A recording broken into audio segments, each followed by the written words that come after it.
कि 2022 के चुनाव में इनको इस तरह से उखाड़ के फेंकेंगे कि जीवन में कहीं मुंह दिखाने लायक नहीं रह जाएंगे। जब चलेंगे चूड़ी पहन करके छुपा छुपा के चलेंगे। भागीदारी संकल्प पार्टी के राष्ट्रीय अध्यक्ष ने की प्रेस कॉन्फ्रेंस। प्रयागराज में भागीदारी संकल्प पार्टी के राष्ट्रीय अध्यक्ष प्रेमचंद प्रजापति ने 27 अक्टूबर के मऊ के हल्दरपुर में होने जा रहे विशाल महापंचायत जनसभा का ऐलान किया, जिसमें अति दलित, अति वंचित, पिछड़े वर्ग के लोगों को बुलाया गया है।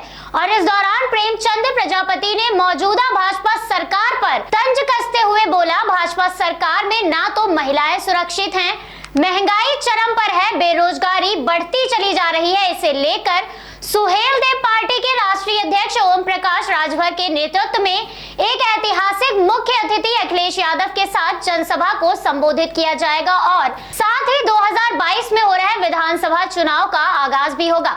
भागीदारी पार्टी के राष्ट्रीय उपाध्यक्ष ज्ञान सिंह प्रजापति बोले, उप मुख्यमंत्री केशव प्रसाद मौर्य और अनुप्रिया पटेल ने चुनावी वादे कर लोगों को गुमराह करने का काम किया है। ऐसे में 2022 के चुनाव में जनता इसका करारा जवाब देगी और इसका खामियाजा उन्हें जरूर भुगतना पड़ेगा। साथ ही सपा के गठबंधन पर वो बोले, हम सीट के बंटवारे की चिंता नहीं करते, केवल 2022 के चुनाव में भाजपा को भगाने का काम जरूर करेंगे। ये थी प्रयागराज से हमारे सहयोगी एकलख हैदर की रिपोर्ट। कॉन्फ्रेंस का मेन उद्देश्य क्या था?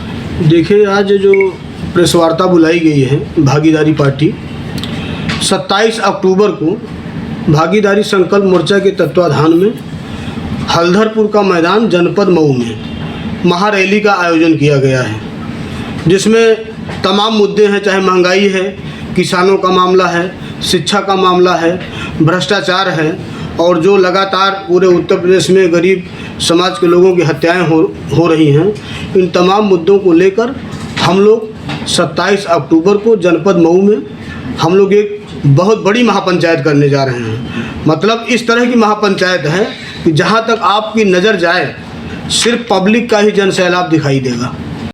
देखिए, आज का जो कॉन्फ्रेंस हम लोगों ने रखा है, आप लोगों का सम्मान करते हुए, मन के अंदर बहुत सारी बातें हैं जिसको हम लोग आप सबके माध्यम से ही पहुंचाने का काम किया जा रहा है। सवाल इस बात का है कि पिछले सालों से जो बीजेपी की सरकार बनाई गई, जिसमें से हमारे समाज के दो नेता, लोडर नेता कहे जाते हैं, बड़े नेता कहे जाते हैं, जिनका नाम अनुप्रिया जी है, केशव प्रसाद मौर्य जी हैं, इन लोगों ने हमारे समाज को जितना शोषण किया, जब वोट लेने का काम होता है तो ये दरवाजे दरवाजे जा कर के अपनी पर्चे बताते हैं और बताते हैं कि हम आपका साथ देने के लिए बैठे होते हैं। और जब ये सत्ता के गलियारे में पहुंच जाते हैं तो ऐसे लोगों को पहुंच करके बाकी समाज के लोगों को जो दुर्दशा कर रखे हैं, इससे बड़ा कष्ट है। और इनको एक ऐलान करना चाहता हूं कि 2022 के चुनाव में इनको इस तरह से उखाड़ के फेंकेंगे कि जीवन में कहीं मुंह दिखाने लायक नहीं रह जाएंगे। जब चलेंगे चूड़ी पहन करके छुपा छुपा के चलेंगे।